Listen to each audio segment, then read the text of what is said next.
Bom, queridos, nós temos aqui feito o nosso tempo também, além de mostrar os versículos bíblicos, nós temos colocado aqui personagens bíblicos que poucas pessoas conhecem, e se conhecem, conhecem pouco. E dessa vez nós iremos falar de mais 3 pessoas. Era um casal e o outro. Quer saber um pouco mais sobre eles? Vem comigo.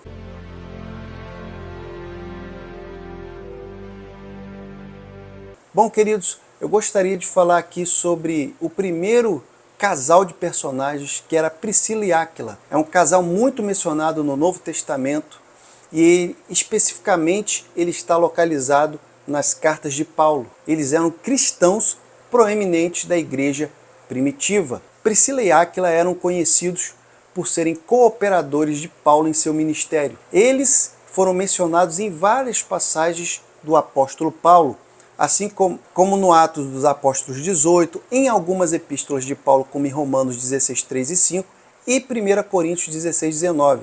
Eles eram artesãos e eles trabalhavam com tendas e também eram envolvidos no ensino e também na divulgação do Evangelho.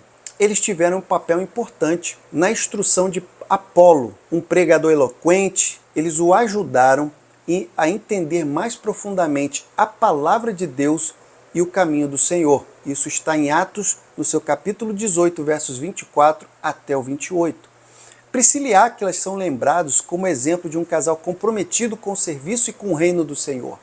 Assim como eles eram presentes na igreja primitiva, eles demonstravam hospitalidade, ensino, apoio mútuo em seu ministério, deixando um legado significativo na história do cristianismo primitivo. Queridos, eles nos ensinam muito. É um casal que com certeza eles fizeram diferença no seu período, eles fizeram um trabalho muito significativo, como diz aqui, eles foram fiéis à palavra do Senhor e ensinavam, eles trabalhavam como artesãos, faziam tendas, ajudavam o ministério de Paulo, instruíram Apolo, eram pessoas muito abençoadoras. Fica aí o nosso primeiro casal de personagens que com certeza você deve ter ouvido, mas não deve ter tido conhecimento pleno sobre eles.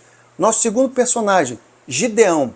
Bom, queridos, Gideão já é uma figura muito conhecida do Antigo Testamento, mais especificamente nos livros de Juízes, no seu capítulo 6 e capítulo 8. Ele foi um juiz em Israel, escolhido de Deus para liderar os israelitas contra as opressões dos midianitas. A história de Gideão, ela começa quando os israelitas são oprimidos pelos midianitas por causa da sua desobediência a Deus, algo que não era incomum. Gideão era um simples agricultor da tribo de Manassés que um dia recebeu a visita de um anjo enquanto estava debulhando trigo no lagar. O anjo o chamou de valente guerreiro e o instruiu para libertar Israel em relação ao domínio dos midianitas. Inicialmente, Gideão teve dúvida da sua capacidade de liberar tal empreitada por considerar que ele era de uma família pequena, insignificante da tribo de Manassés. Ele pede sinais a Deus para confirmar a sua missão, como o famoso episódio do sinal do orvalho, onde ele pede para Deus molhar apenas uma lã de carneiro enquanto o chão ao redor permaneceria seco.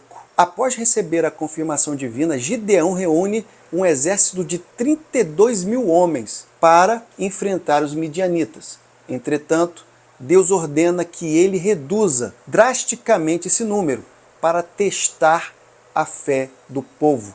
Gideão então obedece e finalmente, passando então de 32 mil para 300 homens, com esse pequeno exército, então Gideão lidera um ataque contra os midianitas, um ataque surpresa usando tochas e cântaros para enganá-los e causar pânico. Os midianitas fogem e são derrotados, e Gideão se torna um herói nacional. No entanto, após a vitória, ele se recusa à oferta de se tornar rei de Israel, afirmando que somente Deus deve governar sobre eles. Gideão morre numa idade avançada, mas é lembrado como um dos grandes líderes na história de Israel. Eu tenho certeza que você já deve ter ouvido muito sobre Gideão, até mesmo deve ter ouvido campanha sobre ele, mas você não deve ter visto como a índole e a forma como ele tratava as coisas de Deus eram tão profundas.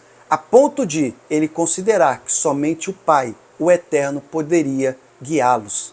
E ele se sentia apenas um pequeno servo que não via nele nada especial. Espero que você tenha gostado, que a paz do Senhor esteja contigo.